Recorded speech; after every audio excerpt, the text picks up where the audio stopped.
Hi, it's David. I'm back here doing some more work on the instruments from my GT6. But just before I get started on that, I wanted to take a quick moment to thank Elin Yakov for the shout out that he gave me a few weeks ago on his YouTube channel. He was doing the hubs on his GT6 that he's rebuilding, and mentioned that I'd been to see him a few weeks prior to that to borrow his hub puller, which was fabulous of him to allow me to do that. I wouldn't have been able to do it without it, short of buying a hub puller off of one of the usual suppliers for about $150. But the one that he made worked perfectly, and got the hubs off with the same kind of problems he had, as it turned out. That is, pulling the nut over top of at the end of the splined section right through the hub. But anyway, long story short, I just wanted to give him a thank you, because shortly after that shout out on his channel, the number of subscribers on my channel shot up from, had been sitting around 15 or 20, and it's currently, as of last night, I think it was about 86. So thanks to you, and thanks to your channel, I've gotten a little bit more exposure, which is great. Thanks very much, Ellen. And then thanks to all the people that are subscribing. Not that I'm not monetizing this at the moment, anyway, but it's kind of nice to get a little bit of an audience and get the feedback that I've been getting, which has been helpful, and hopefully will continue to be so in the future. And just the encouragement from people as well, which is even more helpful. So back to the instruments. Last time I was talking about this, I was showing you, I think, the cases, which were looking something like this. So you can see they're kind of rusty and grotty, and that's one of the old ones off of the original Mark I. What I ended up doing was taking as well the Mark II instruments, and I don't know if you can see this. The light is really crappy here, but there's the instrument. Turn up a little bit better. Move the camera if I can. Realign, and yeah, there we go. That looks a little bit better. I keep glancing over to my right because that's where I've got my iPad, so I can look at the output from this little GoPro type camera.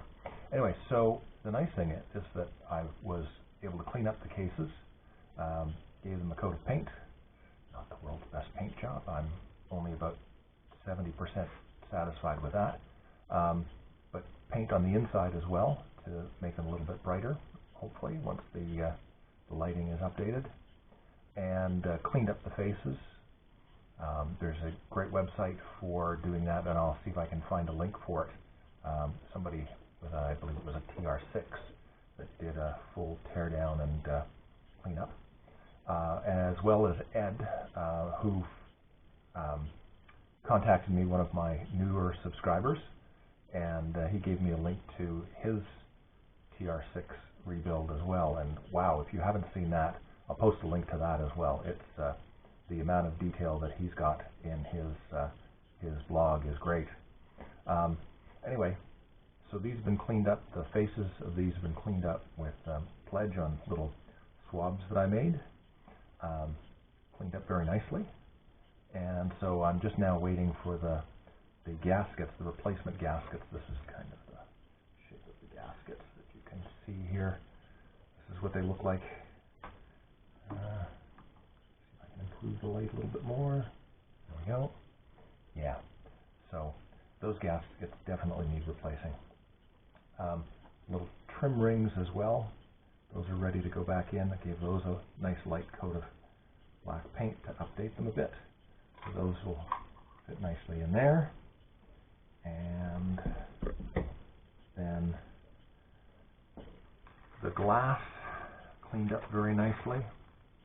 Oddly enough, after reading the instructions, I ended up using the chrome cleaner, the mother's chrome cleaner for the glass as well as for the chrome itself.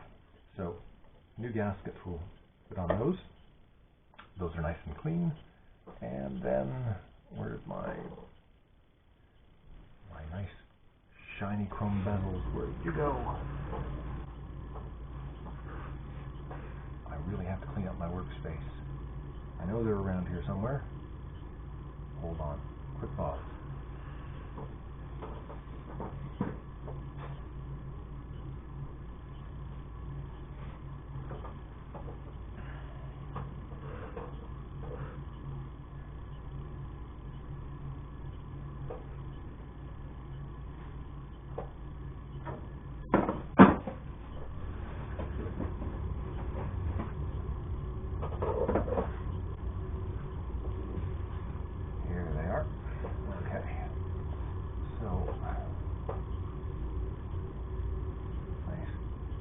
Shiny chrome bezels. You can see those have polished up really nicely, and that's just a little bit of elbow grease, mother's polish, and 3M Scotch Brite pad. So those will go on there nicely, and I'm quite pleased with the way that's going to look once it goes into the dash. A little bit later on in another segment, I'm going to show you something else I've been doing. I might have mentioned, I did mention earlier that I'm going to be reconfiguring the dash layout. So I'm going to show you how I'm going to be proceeding with that. Anyway, this is what it's looking like now so far. That's the Speedo. The tack, that over there, a moment. The tack has been a little bit of a problem. So this is the tack from the Mark II. And what I noticed after I got it back into the case was that the mechanism is a little bit sticky. That should just spring back down to zero with no catching.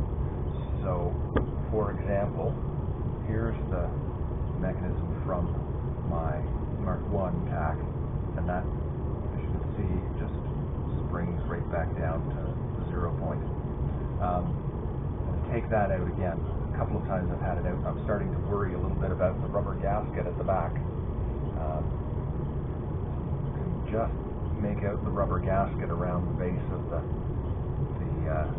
cable attachment there. I'm worried that if I take that in and out too many more times, it's going to rip. So I'm going to do that as carefully as I can. But I got to figure out what's going on with that. Either sort out what's causing that problem with the return, or put in the tack mechanism from the Mark I. Now the problem with that, as you can see them side by side here, is the Mark I's only got the signal indicator.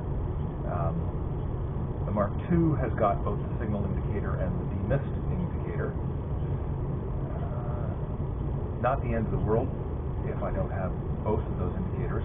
The other thing I've thought about doing is just changing the faces. There are a couple of little screws here. The only problem is getting the arm off. According to Ed's blog, you should be able to just pry that indicator arm off. So that may be one course of action as well. Anyway, I'm going to get back to doing the smaller instruments, the fuel and the temperature gauges. I've had those out, again, painted the bodies inside and out, cleaned up the faces, and now just starting to put them all back together. Here's all the little bits. And yes, I did keep track of the order in which those came off so I can reassemble it. So this one is just getting started. Got the little insulating washers on there. So I'll get the rest of that going, and I'll come back in a little bit. Alright, so there are the gauges back together, except for the glass and the bezels. Just waiting for the gaskets, as I mentioned. Ordered those from Lassender last week, so hopefully they'll be here sometime before the end of this week. So temperature gauge, fuel gauge,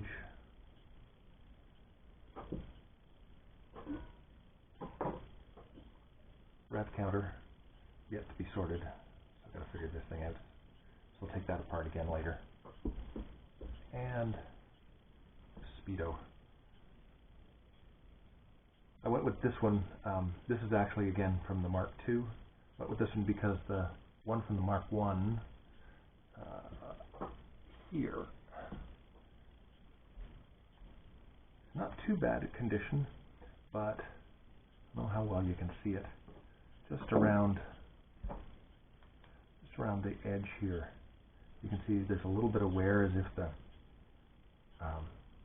the trim pot was gouging it a little bit. And as I was taking it apart, I lost a little red indicator out of that. So anyway, would have been nice to put the Mark I back in, but Mark II is looking good, so it'll go back in. So I think what I'll do is I'm going to go upstairs and show you what I'm planning on doing for the layout. So, quick pause.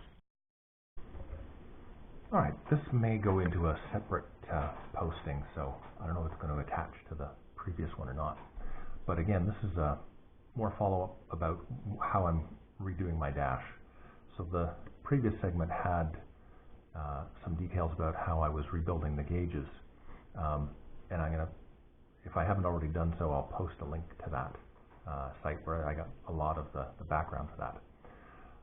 Then after that, I was thinking to myself, okay, how am I going to redesign my my dash panel? And I found a great website. So I'm going to start up here at this page. And again, I'll post a link to this. This is something called ccts-inc.com. And on this website, somebody has been talking about how he's been rebuilding his Spitfire dash. It was a 71 Spitfire. So 71 Spitfire was very similar in layout to the GT6s. But the thing that was nice about this is that this particular individual actually created layout diagrams for the dash. For the Mark, this is essentially the same as the GT6 Mark II layout. And he's got the layouts for all the sides and the center panel and everything with dimensions and reliefs and all those necessary details if you were revving these out or creating them yourself from scratch. The other nice thing is that he's made the files available as downloadable PDFs.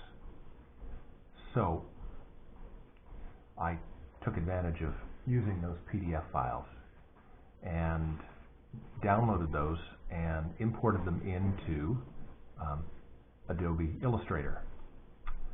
And why did I do that, you ask? Well, on a previous clip I showed my CAD attempt, which was a cardboard aided design, which was to cut out a full-size dash layout. And I think I'll still use that, but before I get to that point, I wanted to figure out if I wanted to put any extra instruments in the dash panel, or if I did put extra instruments, how I wanted to lay them out.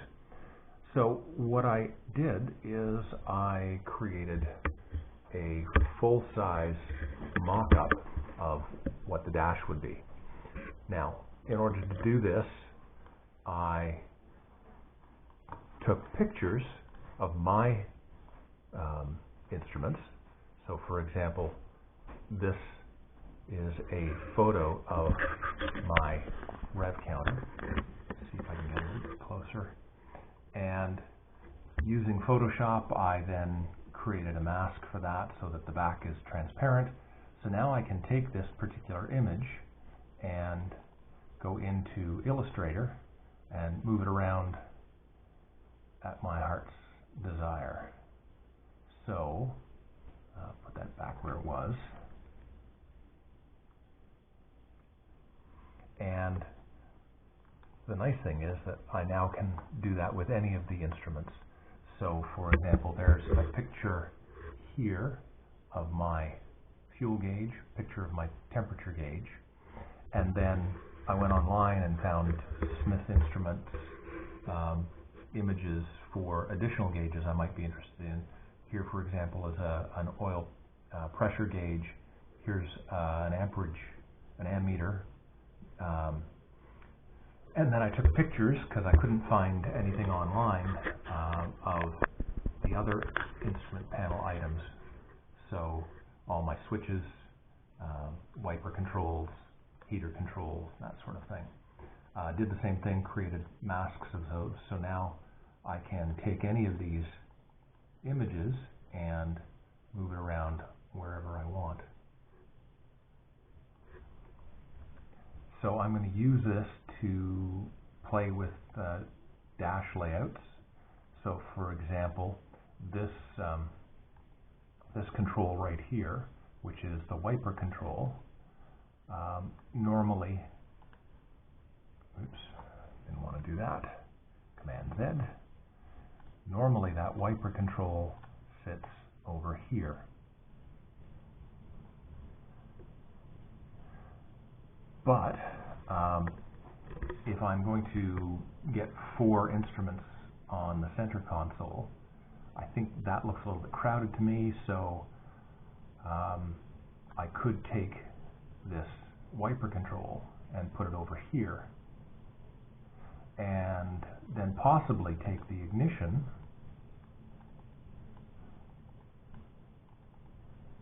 and put the ignition over here.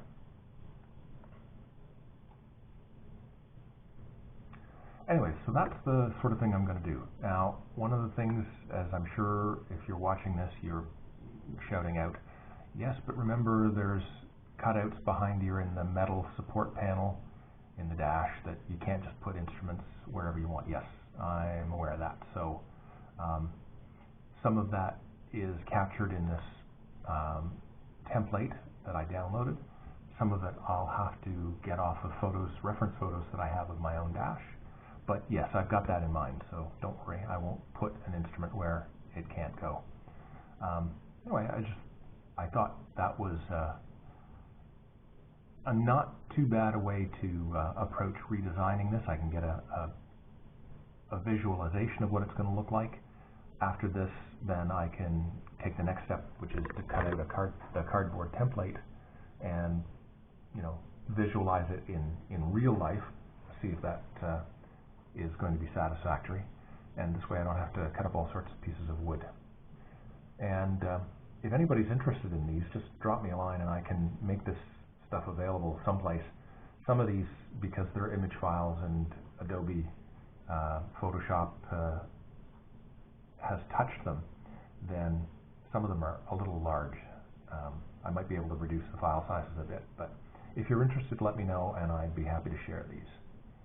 So that's that segment. Thanks very much, and hope to keep this interesting.